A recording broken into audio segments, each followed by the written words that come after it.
নতুন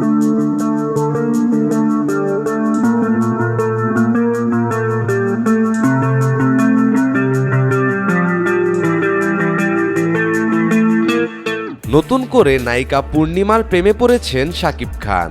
নিয়মিত ফোন দিয়ে খোঁজ খবর নিচ্ছে। এ বিষয়ে এবার সরাসরি ক্যামেরার সামনে মুখ খুললেন নায়িকা পূর্ণিমা। তিনি বলেন, ঘরে স্বামী আর বাইরে শাকিব খানের মতো বয়ফ্রেন্ড, দুটো একসাথে সামলাতে হিমশিম খাচ্ছিলাম।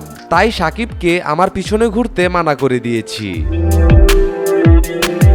আমি দুটোই এখন আমার লাইফে ম্যানেজ করছি। আমি প্রথমে ইয়েস বলি, তারপর আমার কাছে মনে হয় এটা ইয়েস বলাটা ঠিক হয়নি, আমি তারপর নো বলি, নো বলে দিয়ে সেখান থেকে সরে আসি।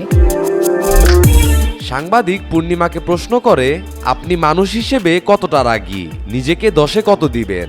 সে সময় সেখানে উপস্থিত ছিল শাকিব খান। পূর্ণিমার হয়ে শাকিব খানই উত্তরটা দিয়ে দেয়। আমার রাগ কত দিবা তুমি 1 থেকে 10-এর মধ্যে? ও নো, 10। সবশেষে পূর্ণিমা বলেন, এর আগেও আমি একবার ভয়ঙ্করভাবে শাকিবের প্রেমে পড়ে গিয়েছিলাম, কিন্তু অপুর জন্য পিছনে ফিরে এসেছি।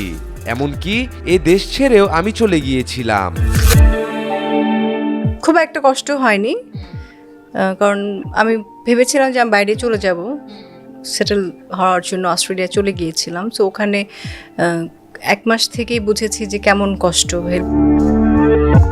সত্যি বলতে শাকিবের পাশে অপু বুবলির চেয়ে পূর্ণিমাকেই বেশি ভালো লাগে।